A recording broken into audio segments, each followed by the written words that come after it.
Hello, everyone. Joe Trahan with you here. We're at the Cowboys watch party at the Star in Frisco. Of course, it's a big night for the Dallas Cowboys. It's draft night 2021. And so the Cowboys are just about to go on the clock, so we decided to do a little something different on Facebook this year. We're literally going on the clock with them. The pick is in for the Denver Broncos. So, yes, now the Cowboys are on the clock. And joining me is Stretch Smith, our NFL analyst. And, Coach, first things first, let's go over what I think will be the underlying story of the draft, and that's the Aaron Rodgers news that broke. We find out that there was some draft trade talk between Aaron Rodgers and the Green Bay Packers, a trade that apparently wasn't going to happen, and apparently Aaron Rodgers is really mad about this entire situation and has given them an ultimatum. What do you make of the Aaron Rodgers situation? It sounds to me like, Joe, that he wanted to go home. I mean, he wanted to go to San Francisco. That's where he's from, out in that Northern California area. I mean, I think he's mad because they didn't take a receiver, and now they won't trade him back to his hometown. I mean, that's what it sounds like to me. Well, it's really interesting, and it's really kind of colored this draft. I mean, that's the undercurrent this whole draft. We talked earlier today about this being a quarterback-driven draft, and I think that just drove that home even more. All right, let's go over the picks so far. And as we do, pardon me, I don't want to give you my back, but I do want to check out this pick right now. Denver making their selection. Goodness gracious. I've just been told, Cowboy fans, you're not going to like this. Wow. The air absolutely went out of this building. It just went out of this building. I won't guess. There's a few hundred people here at the Ford Center, and I don't know if you could hear it over the air, but there was an audible gasp when Patrick Surtain is taken off the board, number 9 by the Denver Broncos. Coach, before we get to the Cowboys, just your instant reaction to that pick from the Broncos. I was scared when Farley went. You know how they make runs on positions like that. We saw that first DB go, and then they said, hey, we're going DB right here. Now, Joe, I tell you what, I'm shifting gears. I think the Cowboys are on the phone right now trying to get out of this 10th pick. Yeah, I think you're right. I mean, so in terms of who's still on the board, Justin Fields and Mac Jones. Obviously, the Cowboys don't need a quarterback. Can they use that as draft capital to try and get a deal going there? Devontae Smith still on the board. They obviously don't need a wide receiver. Now, the Rashawn Slater pick, Coach, is 10 too rich for Rashawn Slater to try and shore up that offensive line and provide depth. I talked to several people, Joe, who said that Slater they felt like was better than Penei Sewell as a pass protector. Now, if the Cowboys see that same grade, they might have to pick him, Joe. If the phone is not ringing, you got to pull the trigger now. So I don't know. Is it Micah Parsons? I really think I could see the Cowboys trying to wait this out to the very last minute to see if the phone's going to ring. Well, it's really tough, though, Coach, because, I firmly believe that, 1 and 1A go off the board right before they get on the clock. It couldn't have fallen worse for them. But I do think there's a possibility, obviously at 15, you've got the New England Patriots. They obviously want a quarterback, but, there's actually 2 quarterbacks on the board. So does that even drive the price down if they try and make that move? I mean, it's really a difficult situation for the Cowboys. I mean, this couldn't have fallen any worse, could it have? No, it really is. I mean, that's a bad break right there. There's no question about it. I mean, it was, and we saw that it could have happened. I didn't think Carolina would go corner. I really thought they might go receiver, but they went corner, and when they did, I was scared to death Denver was going to pull the trigger, and they did. Now Dallas has got to figure it out, and they got to figure it out in a hurry. Now, we talked earlier, and do you still at this point, right, because we've got all the information now. We're not talking scenarios. We're talking facts, and we're talking when the rubber meets the road. Is number 10 too rich for Micah Parsons? I mean, Joe, if the phone is not ringing, what are we really talking about? You got to pick the best player up there on the board. And, I mean, if you had him graded as your number 10 or 11 guy, you got to pull the trigger. It's that simple. They need another linebacker. I'm just still sitting here shocked that they did not get a corner, because this is a football team that desperately needs a corner. Yeah, no, it's interesting because this is not at all how I saw those picks before them going. And I didn't think there was a way for both Horn and Surtain to be off the board. But listen, that's what the NFL draft's all about. You're going to get those wow moments, and that's why you spend all those hours preparing like the Cowboys do. I mean, they've got to go to that next guy, as you mentioned, on the draft board. But I do think the puzzle becomes incredibly yeah, there we go. So it looks like we got a trade going. Have they announced a trade? Talking back to the guys in the studio, did you guys see a trade announced? Does it look like the Cowboys traded with the Eagles? Wow. Strange actions creating strange bedfellows. Yeah, they're not talking about it now. But just looking at the graphics behind me, it looks as though the Cowboys may have made a deal with the Eagles so that the Eagles could move up to number 10, which becomes incredibly interesting. Obviously, the Eagles were in need of cornerback, and now we just have to see if the Cowboys only move back a couple of positions to see who they might want.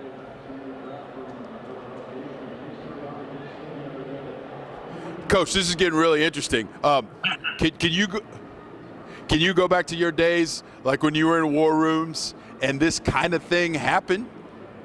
Well, I mean, I can remember, when you want the phone to ring and it doesn't, you got to pull the trigger on somebody. And I think right now, at least they're breathing a little bit that the phone rang, and it looks like they got them bought them about 18 minutes to figure out who they're going to pick. Yeah, but even at that number 12, Coach, I don't know what more they got for moving those two spots. Oh, here we go. They basically, I think it just flashed up real quick. I think they got a third-round pick.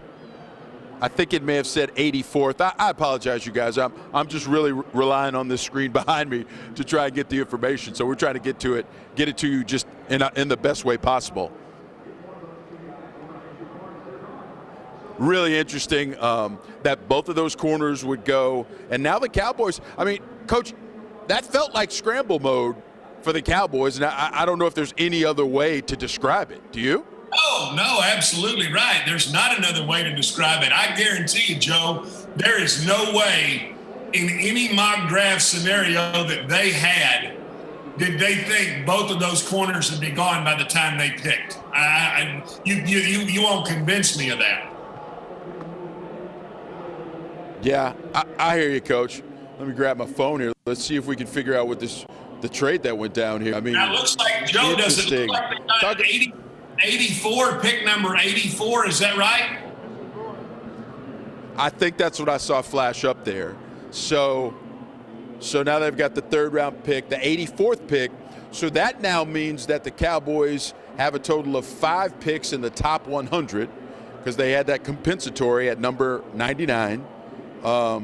So very interesting to see how they try and use that, Coach, as a trade chip to try and move up maybe and grab another player, in terms of packaging.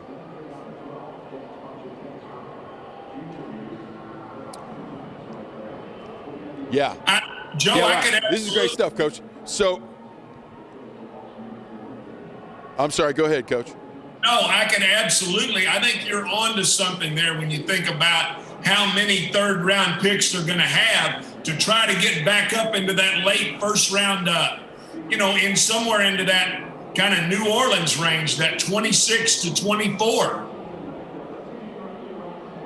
Right. So let's say at number 12, do they say, okay, there we can either take a Micah Parsons Is he good there or there? Do we think about Rashawn Slater in terms of trying to shore up that offensive line? I mean, I really do think they want to go defense, and I'm just curious, what they had Parsons on the board, because I do think that he can be an impact player right off the board. And, if the whole Jalen Smith thing doesn't work out, obviously he's right there. Now, the flip side of that is you think that Leighton Vander Esch and Jalen Smith, both healthy, in a new scheme, you're relying on them to be better. And if they do end up picking a guy like Micah Parsons, I mean, you almost feel like, wow, we couldn't shore up the spot that we wanted to. Now, there's another defensive lineman, Barrymore, that you like, Coach. Where do you like him for the Cowboys? How far back would they have to go in the first round for you to be comfortable picking 20s, a guy like that? In the 20s, probably around 22, 23, 24. Joe, here's what I want to know. Is Philadelphia going to draft? Did they get back up there to draft one of these quarterbacks? I would not be surprised at all, Coach. I would not be surprised at all. But, I mean, goodness gracious. I mean, are you giving up on Jalen Hurts? If they take – I'm sorry, Joe, when you have Devontae Smith on the board, those guys work together, Hurts and Smith. So, yeah, maybe that's the pick. Maybe they didn't want to wait, right? I mean, Devontae Smith is literally the guy on top of my list in terms of who's left right now. So, and Joe, don't you have to think the Giants would have gone wide receiver at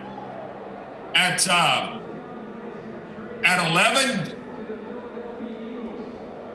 Yes. All right, we're going to grab the pick here and see how this goes.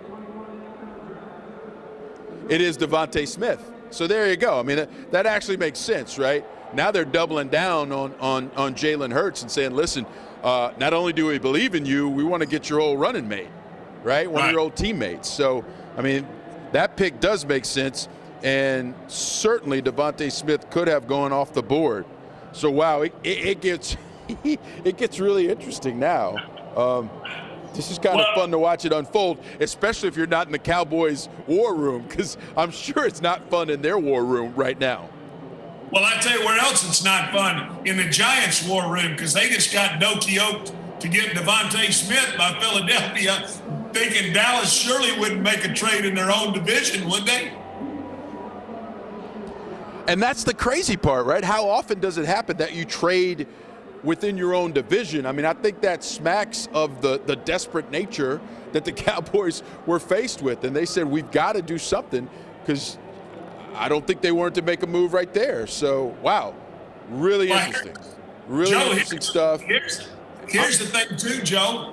How about, do you think Jeffrey Lurie called Jerry and said, hey, don't worry, we're taking Devontae Smith here, played his hand out?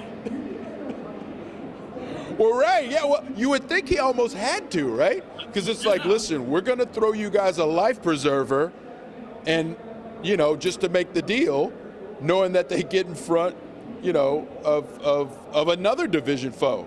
I mean, man, that was this is going to be one they're going to be talking about for a long time because of the way it went down, right? They're going to be I can't wait to hear the backstory on this one, right? So right now, Joe, we got both quarterbacks, Rashawn Slater, Micah Parsons, Caleb Farley, who had a huge grade but with 2 back issues. We're talking about Barrymore, the Alabama defensive tackle. At what point does the TCU safety come into conversation? Well, that's the question I would throw to you, actually, Trahan Merring. I mean, he's certainly an impact player that the Cowboys would be interested in. But, man, doesn't it feel like 12 is too rich for him? I mean, that's just my gut reaction. Yeah. I thought he was going to be more in the teens. No question, Joe. But the Cowboys try to move again. Yeah, I'm thinking about moving again or moving back in. Gotcha. I got you. You mean moving back in later in the first round, trying to package some picks, saying, right? I mean, I got you. Here's the point I'm making. You lose Surtain, the corner. But if you're able to take Parsons here, package up some of those picks and come back in late and get either Mooring or Barrymore, and you go from feeling like you were stomping the grapes to drinking a little of the wine. No, I think it's. I mean, at that point, they had to have played this out, even though we didn't think that both those cornerbacks could go. They had to play that out, right? No question.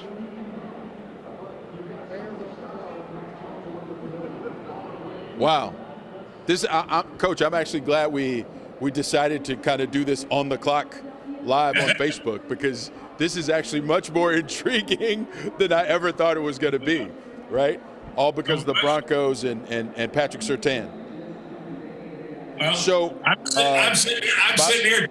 Hey, Joe, I'm not trying to turn away from you. I'm texting, trying to get some information for us. No, I understand. So interesting, because we had a bit of history tonight when you go over these picks, and let's do that now. The 1 and 2 picks were obvious. Trevor Lawrence going to the Jags, the Jets taking Zach Wilson. And then, Coach, let's kind of go over some of these picks now while we wait for this to play out. Trey Lance, North Dakota State, going to the 49ers. What were your thoughts on Kyle Shanahan going with the kid who just does it? He has 318 pass attempts in his entire college career. What do you think about the move there? Well, to me, that sounds like John Lynch wanted Lance. Shanahan wanted Mac Jones. To me, that sounds like John Lynch won out. Now, to me, here's the interesting thing, and I'll share this with you because I know this for a fact. New Orleans loves Mac Jones. Sean Payton loves Mac Jones. What would it take for him to get up in there and get a hold of Mac Jones? I wonder if that relationship with Jerry and Sean Payton is now in play. I mean, I can't see Dallas going all the way back to 26, but boy, you never know. No, it's getting really good now because, as you can see, the Bears are on the clock because the Giants traded with the Bears. The Giants said, oh, my goodness, we got in that place where we were looking to make that move, and it got taken away from them, Devontae Smith at the last minute, and then they get out of there. So now a pair of NFC East teams basically have to try and make that desperate trade at the last minute to get out of the spot because their guy goes right before they were going. I mean, these are some pretty interesting draft fireworks. So, Joe, you think that they're going back in for a quarterback. Now, which one is it, Fields or Mac Jones? That's a good question. So we're talking about Chicago. I mean, do they go for the guy who's the Big Ten guy and take Justin Fields? Is this where we see Fields go? And then it'll get interesting because if Mac Jones is still on the board and the Cowboys are at 12, could they then make a move to just keep inching back with the New England Patriots? And they end up with that 15 pick, right? And then they would just have to get through 13 and 14 at that point to try and get any of a number of defensive guys who they may be interested in. Because then, you're starting to get in the territory where Micah Parsons is in play. And when you think about Trevin Merring, how high is that grade? Right? So, I mean, this is really good stuff, Coach. It's getting fun at this point. I kind of like the way this is unfolding. Let's see what's up next.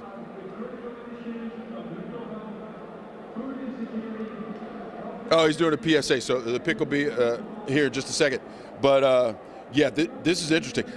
If you were the Cowboys coach, would you trade back again and just try and keep working your way back till you get comfortable enough to pick that guy? I mean, can you imagine if you got possibly a second round pick to move back again? I mean, the Cowboys are going to have so many picks. You're going to have to play Chisholm Bop with all those picks. That's where you count your knuckles, your fingers, your toes. They're going to have so many damn picks. Well, at some point, they've got to start packaging, right? Man, this draft war room for the Cowboys will make for a really interesting documentary when we're done, right? Because these phone calls and the way they're having to wheel and deal now, is interesting. All right, here comes the Bears pick. Let's figure out who they take.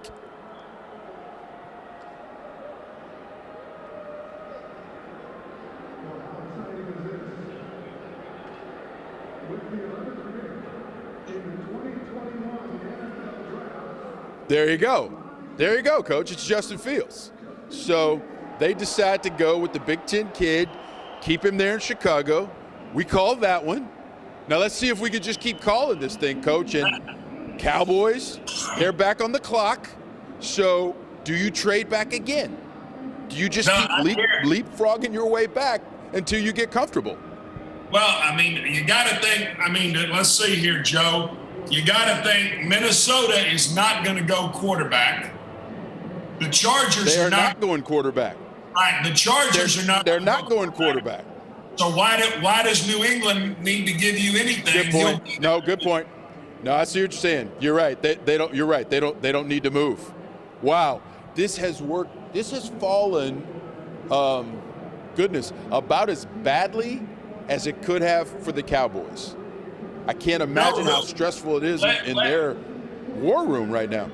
Yeah, let's think about this. Who's after New England that needs a quarterback, Joe? That's a good question because Chicago moved up, right? That was the other team that you immediately thought, right? You mentioned it earlier. Did the Saints have the firepower to try and move all the way up? Obviously, there's a great relationship between Sean Payton and Jerry Jones and this ball club. Can Sean pull off a huge move and get Mac Jones? Now, I'll tell you this, every LSU fan worth their salt there in New Orleans would absolutely have to get used to that because you know they hate Mac Jones because he's a Bama kid. However, you talked about it before. If there's that recognition of the high IQ, and if that's what Sean Payton wants, man, does he have enough? Can he give the Cowboys enough to move up to that number 12 pick? I don't have the answer to that. I don't know. Joe, let me ask you this. What about, does New Orleans possibly have a corner they can trade you? That's a good question because, Lattimore played really well last year. I feel like they just kind of were getting their secondary shored up. I don't know if they have enough that they can actually, give you a guy who's a proven commodity.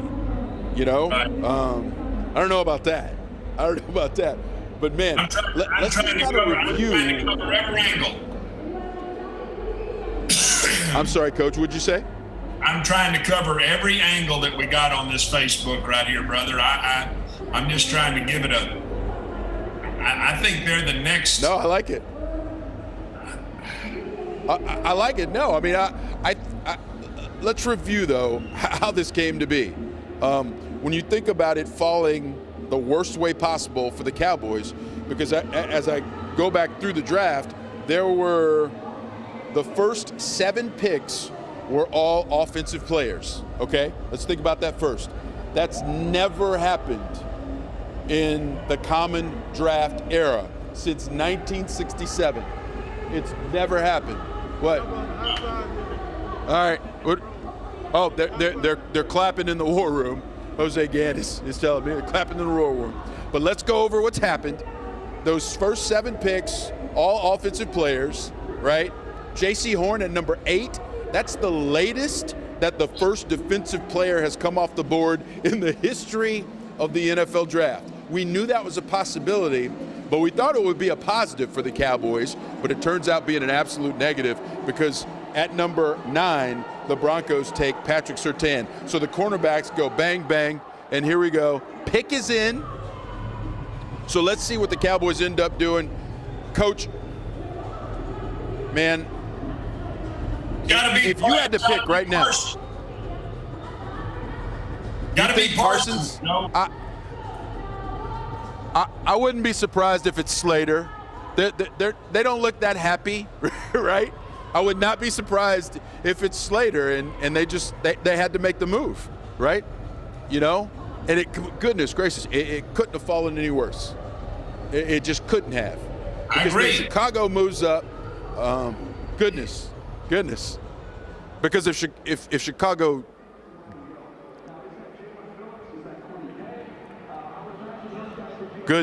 yeah, they're talking about that Kwity Paye defensive lineman coach. I don't know if 12 is too rich for him or not. But goodness gracious, I feel like the Cowboys, we'll see what the pick is, but if it's Rashawn Slater or Micah Parsons, as we think it's going to be, man, I feel like they're settling, right? I don't think Micah Parsons could come in and give the sort of immediate impact that you would want with what you already have, right? So, I mean, goodness gracious. Dallas Cowboys could not have had a worse go of it. Sorry, checking the phone here to see if somebody will tweet it out first.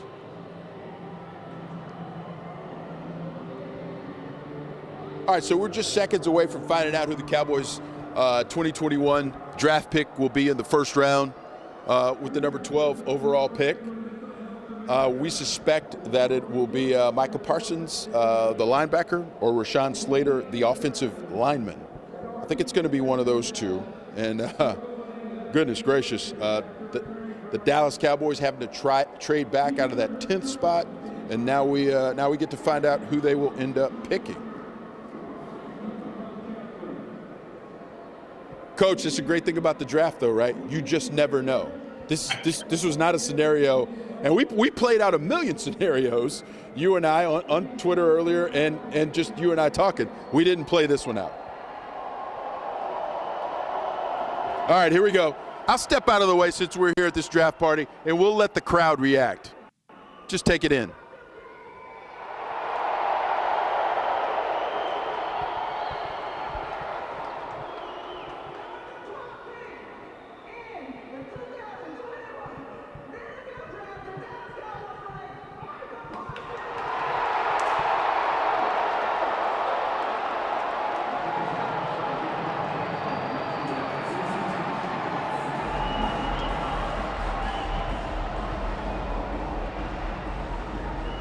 All right, there you have it.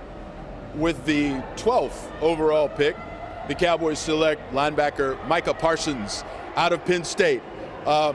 This guy really got a lot of attention when he ran that 4.3 40.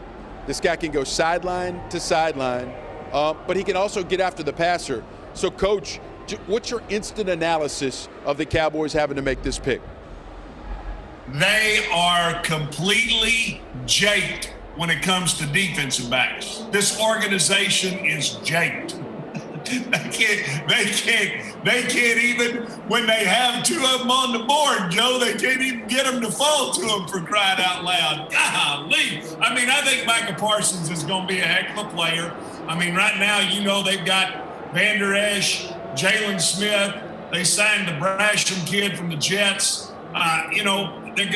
The bottom line is, as much nickel as is played right now against 11 personnel, I start thinking, what are you going to do with that contract and Jalen Smith's? Because to me, you're going to line up with Van Der Esch and Parsons right now. Yeah, I mean, that's where I'm going next, Coach. Who has to get off the field? Because you made the point, right? It's not like they're going to be running three linebackers out. They're not going to be running base a lot.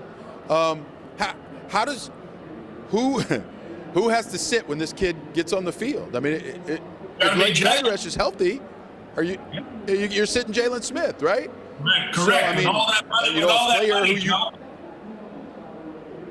well, that's where I'm going next, Coach. Someone that you have paid and you decided to keep.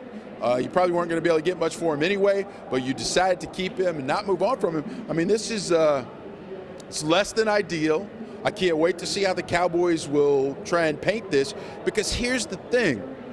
Yes, I do think Micah Parsons checks all the boxes in terms of the sort of player you want, who can make an immediate impact. He can come in and play well. Oh, wow. The people are leaving here pretty quickly. They're headed to the exits right now. The party might be over here at the Star. They're like, oh, that's not exactly how that was supposed to happen. But I get it. It's a school night. It looks like a lot of parents and kids. They got to get home and go to school tomorrow. But, Coach, this guy, again, he's an elite athlete. He could certainly make an impact, but it's not what you were looking for in terms of a plug-and-play guy, because to be truly a plug-and-play guy, you got to have a place to plug him in, right? No question. No question. That's a fact, Joe. I mean, that's why we said cornerback. And I'm telling you, there's something about the feel of all this, Joe, all the way back to, we could start talking about Dwayne Goodrich and we could just start Mo Claiborne. I mean, just start naming them, and you're like, golly, this organization since Deion Sanders is absolutely jaked when it comes to drafting a stinking quarterback. Yeah, I mean, it's tough, Coach. When I was doing my final preparations today, I went through and looked at all the Cowboys' first-round defensive players. Okay, and let's just pull out the defensive backs, right? Byron Jones in 2015, Mo Claiborne in 2012 at number 6, one of the worst draft picks in this team's history. Terrence Newman in 2003. I can't talk too bad about Terrence Newman because he's an old golf buddy. But Terrence, number 5 overall pick. He played well. Did he play up to the number 5 pick slot? Probably not. I would say not. Kevin Smith in the middle of the first round in 1992 was a solid pick. Coach, I'm sure you'd agree, right? Sure. And, as I went back and through, those are the notable defensive backs. And I had that kind of at the ready, thinking that they would have either Surtain or Horn.